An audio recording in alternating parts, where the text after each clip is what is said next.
Assalamualaikum warahmatullahi wabarakatuh.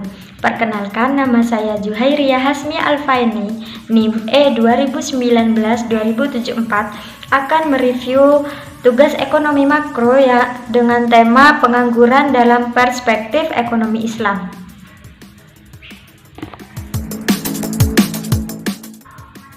Apa itu pengangguran? Pengangguran adalah orang yang masuk dalam angkatan kerja, yakni usia 15 sampai 64 tahun yang sedang mencari pekerjaan dan belum mendapatkannya. Yang pertama adalah pengangguran terbuka, yaitu seseorang yang tidak punya pekerjaan atau tidak punya penghasilan dan diketahui oleh orang di sekitarnya. Seperti tetangga-tetangganya tahu bahwa seseorang itu tidak memiliki penghasilan atau pekerjaan, maka orang tersebut bisa dikatakan pengangguran terbuka. Yang kedua, pengangguran tersembunyi, yakni seseorang yang bekerja kurang dari jam kerja yang telah ditetapkan. Jika di suatu daerah ditetapkan jam kerja 8 jam, maka seseorang itu hanya bekerja 6 jam dan 2 jamnya adalah sebagai pengangguran. Kemudian yang ketiga adalah pengangguran musiman, yakni seseorang yang bekerja hanya pada musim tertentu dan ia tidak akan bekerja jika bukan musim bekerjanya. Seperti petani, dia hanya bekerja saat menanam dan memanen apa yang ia tanam. Kemudian yang keempat adalah pengangguran setengah menganggur, yakni seseorang yang bekerja hanya separuh dari jam kerjanya. Seperti jam kerja adalah 8 jam, kemudian ia hanya bekerja 4 jam, maka seseorang itu disebut pengangguran setengah menganggur.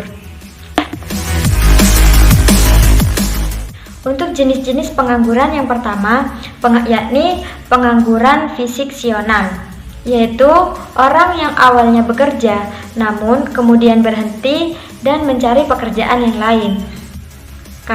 Biasanya disebabkan karena tidak cocok dengan pekerjaannya atau bukan bidangnya. Dan jenis-jenis pengangguran yang kedua adalah pengangguran siklikal atau pengangguran yang dipaksa menganggur atau di PHK, biasanya dikarenakan siklus pendapatannya. Kemudian jenis-jenis pengangguran ketiga, yakni pengangguran struktural. Pengangguran yang disebabkan struktur ekonomi yang berbeda. Dan jenis-jenis pengangguran yang terakhir adalah pengangguran teknologi, yakni pengangguran yang disebabkan oleh tergantinya tenaga manusia oleh teknologi, sehingga banyak manusia menjadi pengangguran dikarenakan digantikan oleh teknologi. Ada beberapa dampak-dampak pengangguran. Yang pertama, turunnya pendapatan per kapita dan akan berpengaruh pada pertumbuhan ekonomi. Yang kedua, menurunnya ekonomi negara.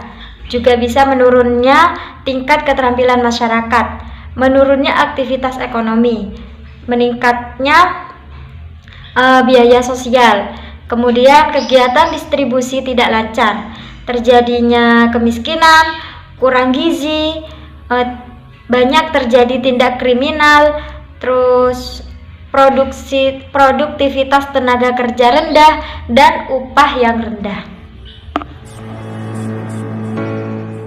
Adapun penyebab-penyebab pengangguran itu ada 4. Yang pertama, karena permintaan pekerjaan tidak sebanding dengan lowongan pekerjaan. Permintaan lebih banyak daripada lowongannya. Kemudian turunnya pengeluaran total dan output.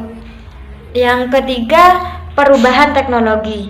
Yang keempat, waktu yang dibutuhkan untuk mencari pekerjaan tidak sesuai.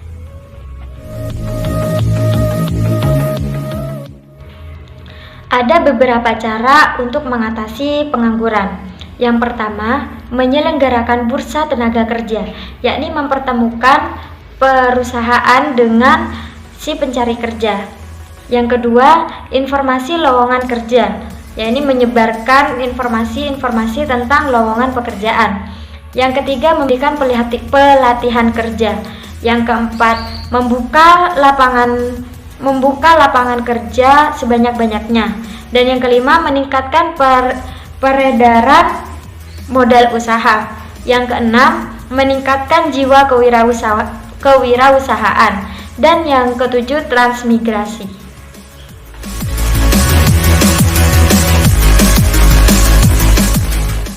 Dalam ekonomi Islam, ada dua jenis pengangguran. Yang pertama, pengangguran jabariyah atau pengangguran terpaksa, yakni orang itu sudah masuk usia kerja.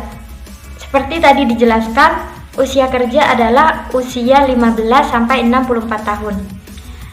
Namun, tidak mendapatkan pekerjaan. Itu adalah ciri-ciri pengangguran jabariyah.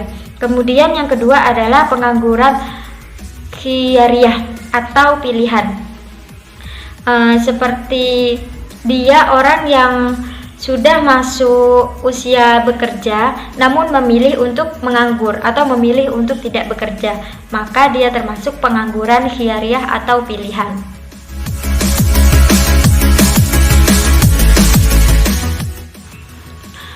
Dalam perspektif Islam, diberikan solusi untuk mengatasi pengangguran. Yang pertama, mekanisme individu, yakni jika ia menganggur dikarenakan ia malas, maka harus diberi semangat atau motivasi.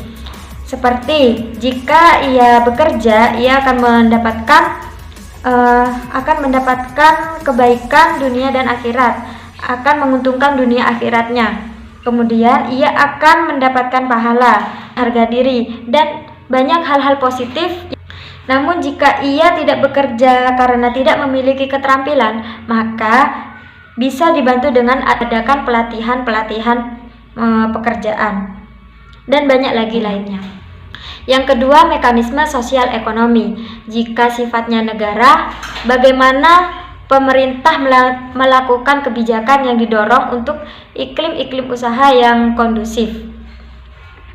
Sekian review dari saya, kurang lebihnya mohon maaf sebesar-besarnya. Wabillahi taufiq wal hidayah. Wassalamualaikum warahmatullahi wabarakatuh.